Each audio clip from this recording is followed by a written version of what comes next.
हिंदू धर्म में परिवर्तनी एकादशी एक महत्वपूर्ण एकादशी मानी जाती है और ये एकादशी हर साल भाद्रपद मास के शुक्ल पक्ष की 11वीं तिथि यानी एकादशी को मनाई जाती है। इस दिन भगवान श्री विष्णु के वामन अवतार की पूजा की जाती है। कहा जाता है कि इस दिन भगवान विष्णु अपने योग निद्रा में लीन रहते हुए करवट लेते हैं, इसीलिए इसे परिवर्तनी एकादशी कहा जाता है और इसे पद्मा एकादशी और पार्श्व एकादशी के नाम से भी जाना जाता है। हिंदू धार्मिक मान्यताओं के अनुसार जो भी भक्त पूर्ण समर्पण के साथ इस व्रत का पालन करते हैं, उन्हें अच्छे स्वास्थ्य, धन और सुख की प्राप्ति होती है। इस दिन भगवान विष्णु की आराधना करने और दीन दुखी निर्धन लोगों को दान देने से पिछले जन्म के सभी पापों का नाश हो जाता है।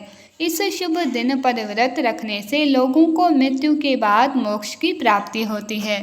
परिवर्तनी एकादशी पवित्र चातुर्मास के समय आती है, इसीलिए इस एकादशी को सबसे शुभ और सर्वोच्च एकादशी माना जाता है।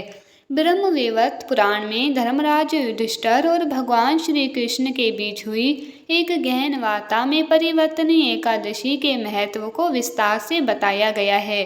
इस दिन दान करने से न केवल जरूरतमंदों की मदद होती है, बल्कि दान देने वाला व्यक्ति भी धार्मिक और आध्यात्मिक रूप से समृद्ध होता है। दान का अर्थ है अपनी संपत्ति, समय और ऊर्जा को दूसरों के लाभ के लिए अर्पित करना, और सनातन परंपरा में दान को आत्मिक उन्नति का भी साधन माना जाता है। हमेशा पूरी श्रद्धा और भाव के साथ दान करना चाहिए, बिना श्रद्धा के दान कभी नहीं देना चाहिए। धर्म के 4 चरण सत्य, दया, तप और दान प्रसिद्ध है, जिनमें से कलयुग में एक दान रूपी चरण ही प्रधान है, जो किसी प्रकार से भी दिए जाने पर दान कल्याण ही करता है। इसीलिए एकादशी तिथि पर सभी भक्तों को अपने और अपने परिवार के कल्याण की कामना से दान अवश्य करना चाहिए। इसी पवित्र दिन पर मैया यशोदा ने जलाशय पर जाकर श्री कृष्ण के वस्त्र पहली बार धोए थे, इसी कारण इसे जल झूलनी 11 भी कहते हैं। मंदिरों में इस दिन भगवान श्री विष्णु की प्रतिमा या शालिग्राम जी को पालकी में बिठाकर पूजा अर्चना के बाद ढोल नगाड़ों के साथ शोभा यात्रा निकाली जाती है, जिसे देखने के लिए भक्त उमड़ पड़ते हैं। और इस दिन जो भगवान विष्णु के वामन रूप की पूजा करता है, वो तीनों लोकों और त्रिदेवों की पूजा कर लेता है।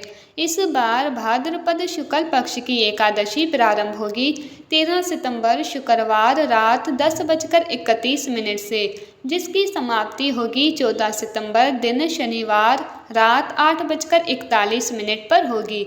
इसीलिए इस बार केवल 14 सितंबर दिन शनिवार को ही परिवर्तनी एकादशी का व्रत रहेगा और व्रत से एक दिन पहले दशमी तिथि के नियमों का पालन करके व्रत रखने के बाद अगले दिन रविवार को व्रत का पालना किया जाएगा। द्वादशी तिथि प्रारंभ होगी 14 सितंबर शनिवार रात 8:42 से और 15 सितंबर रविवार शाम 6:12 पर द्वादशी तिथि समाप्त होगी। व्रत का पालना 15 सितंबर दिन रविवार को सुबह 6:17 से 9:10 के बीच में किया जाएगा। एकादशी व्रत का पारण हमेशा निर्धारित मुहूर्त में करना चाहिए और एकादशी के दिन भूलकर भी चावल या चावल से बनी वस्तुओं का, लहसुन, प्याज आदि का सेवन नहीं करना चाहिए। दशमी तिथि को तुलसी के पत्ते तोड़कर रख लिए जाते हैं, क्योंकि एकादशी के दिन तुलसी के पत्ते तोड़ना वर्जित माना जाता है।